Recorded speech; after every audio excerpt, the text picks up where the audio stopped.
vision dans laquelle Dieu nous parle, parce que la Bible dit que Dieu parle de plusieurs manières, dans les visions, Dieu parle dans les rêves, Dieu parle par des signes, mais il parle beaucoup aussi à travers sa parole. Voilà pourquoi je vous inviterai ensemble que nous puissions lire le livre des Galates au chapitre 1er, du 6e verset jusqu'au 9e verset. Nous allons lire ensemble. Je m'étonne que vous vous détourniez si vite de celui qui vous a appelé par la grâce de Christ pour passer à un autre évangile. Non pas qu'il y ait un autre évangile, mais il y a des gens qui vous troublent et veulent pervertir l'évangile de Christ. Mais si même, ou si un ange du ciel vous annonçait un évangile différent de celui que nous vous avons annoncé, qu'il soit anathème.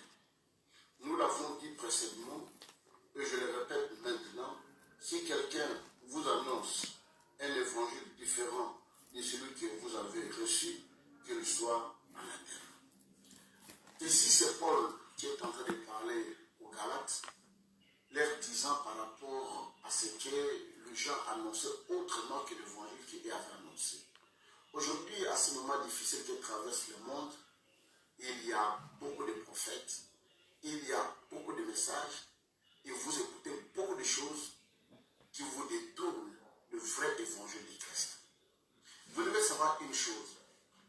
La Bible dit, il n'y a pas un autre évangile, mais il y a d'autres personnes qui vous troublent.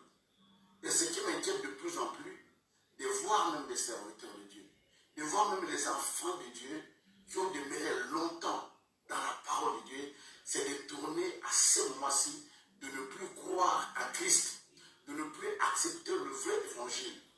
Et de toutes ces prophéties, c'est vrai, la Bible dit, ne vérifiez pas les prophéties, mais il faut les examiner. Et pour examiner la prophétie, la lumière, le miroir de l'examination de la parole de Dieu, c'est la parole de la Bible. Comment pouvez-vous accepter des choses qui ne sont pas bibliques? J'ai suivi beaucoup de gens à travers les médias, les réseaux sociaux. Ouvrez la Bible, vous allez trouver un chevet, mettez dans l'eau, vous allez boire autant de jours, vous serez guéris. Mes chers frères et sœurs dans le Seigneur, dans quelle parole, dans quel évangile, dans quelle Bible vous avez trouvé cela? Est-ce qu'il y a un verset biblique qui corrobore avec ce qu'on est en train de dire et de faire maintenant? Non, chers frères et sœurs du Seigneur. Je voulais vous dire une chose. La Bible dit qu'il y a un homme qui est mort à la croix pour nous. C'est comme s'appelle Jésus-Christ de la Nazareth. Amen. Et la Bible dit, par ses maîtressures, nous étions guéris de toutes nos maladies, sans exception aucune. J'entends les gens dire des fois où sont partis les pasteurs, où sont partis les faiseurs de miracles. Non, nous n'avons jamais été des faiseurs de miracles. Nous ne sommes que des porteurs de la parole de Dieu. Et nous croyons à la parole de Dieu qui nous dit, au nom de Jésus, vous prierez pour les malades et les malades seront guéris. Amen. C'est pas nous qui guérissons les malades, c'est Christ qui guérit les malades. Voilà pourquoi vous devez fonder votre foi en Jésus-Christ. À ce dimanche de Pâques, vous devez savoir, la Bible dit, il y eut un esprit de mort qui passait sur l'Égypte. Dieu s'était décidé de tuer tous les premiers-nés de l'Égypte, des hommes jusqu'aux animaux. Et Dieu dit aux enfants d'Israël que chacun prenne, que chaque femme puisse prendre une brebis, qu'il prenne l'agneau et qu'il prenne le sang, qu'il le mette sur les lintons de leurs portes. Et quand l'ange de la mort passera, il ne frappera pas dans la maison des enfants d'Israël. Et de même, aujourd'hui, il y a Christ qui est mort à la croix, son sang qui a coulé. C'est ce sang-là qui est un signe pour nous, les enfants de Dieu. Et là, la Bible dit, même quand la peste viendra pour frapper, 1000 tomberont de la main gauche, 10 000 de la main droite, mais la flèche ne vous atteindra jamais. Donc, croyez la parole de Dieu. Nous ne pouvons pas trembler devant cette situation que nous vivons aujourd'hui. Si nous sommes réellement enfants de Dieu, nous devons fonder notre foi en Christ et non dans des visions, des prophéties, des messages erronés. Nous devons fonder en Jésus-Christ, lui et lui seul, qui est notre fondement. Et la Bible ajoute, rien ne peut me séparer de l'amour de Christ. Amen. Que ce soit la maladie, que ce soit la mort, que ce soit la souffrance, que ce soit la famine. Et rien ne peut me séparer de l'amour de Christ. Ce n'est pas à cause de cette situation que nous vivons aujourd'hui que nous allons abandonner la voie de Jésus-Christ pour nous atteler à ce que le monde est en train de dire, pour nous atteler aux moqueries des gens. Non, nous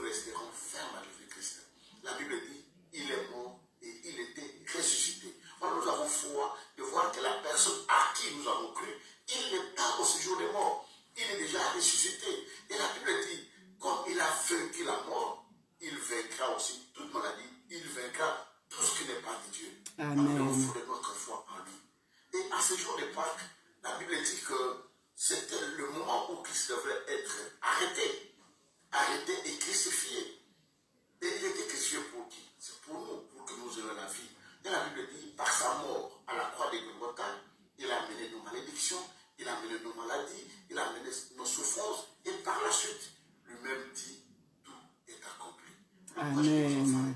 Ne vous inquiétez de rien. Et ne croyez pas que c'est la fin du monde. Ne croyez pas que c'est le temps de l'enlèvement. Tous les signes que Christ nous a donnés ne sont pas encore accomplis. Nous croyons de marcher encore avec le Seigneur, de nous repentir, de changer notre façon de vivre, de changer notre façon de voir, de changer notre façon de servir le Seigneur. Et il est temps aujourd'hui que nous revenions au message de la croix. Parce qu'aujourd'hui, il y a beaucoup de fabulations, il y a beaucoup de choses, il y a beaucoup de prédications. Les gens les parlent de la morale. Au lieu de prêcher Christ, ils prêchent la morale. Les gens prêchent la philosophie, les gens prêchent la coutume. Mais il est temps de présenter Christ qui est notre fondement, notre bouclier, qui est notre pierre angulaire, qui est notre socle, Christ. Et rien ne peut nous séparer de Jésus-Christ. Croyez en lui. C'est Jésus qui a donné sa vie à la croix. Et refusera-t-il de te donner la guérison? Te refusera-t-il de te donner ce que tu as besoin? Si Dieu a donné son Fils unique, va-t-il te refuser de te donner ce que tu as besoin? Non, il te donnera. Et il faut en Christ. Et la Bible dit, dans les derniers jours, le juste vivra par la foi. Et Christ même dit, quand je reviendrai, trouverai-je la foi sur la terre? Pourquoi toutes ces choses? Parce qu'il savait que dans les derniers jours, le temps sera tellement difficile. Il y aura beaucoup d'enfants, il y aura beaucoup de gens qui vont même abandonner la foi du Seigneur pour s'attacher à certaines choses, aux idoles et aux paroles obscènes et au message qui n'est pas de Christ. Je vous demande de croire en Jésus-Christ. Il est là, il est au Congo. Et quand vous suivez ce qui se passe dans notre pays, même quand les gens parlent des pasteurs, où sont les pasteurs, où sont ceci, je vous dis, le Congo est entre les mains du Seigneur. Devinez, quand le président Kabila entre dans la ville de Kinshasa, tout le monde avait peur. Mais Kinshasa était tombé sans même un coup de balle. Cela ne s'est jamais fait quelque part parce que les enfants de Dieu étaient en prière. Devinez, quand les rebelles sont entrés dans la ville de Kinshasa, tout le monde tremblait, mais rien ne s'est fait. Devinez, dernièrement, pendant les élections, les gens ont dit, ça va péter. Mais rien n'est passé. Pourquoi? Parce qu'il y a des enfants de Dieu qui mettent leurs genoux par terre et qui prient pour ce pays, qui prient pour les autorités, qui prient pour les églises et pour les hommes de Dieu. Et de la même manière, nous prions pour cette maladie de Covid-19. Nous prions et nous croyons. Mais si cette maladie a fait des dégâts ailleurs, mais au Congo, Dieu étendra sa main. Et nous croyons que bientôt, Dieu mettra fin à cette épidémie. Parce qu'il écoute les cris de ses enfants à travers le monde. Il écoute la prière de ses enfants à travers le monde. Et je crois à cela que Dieu ne nous abandonnera jamais.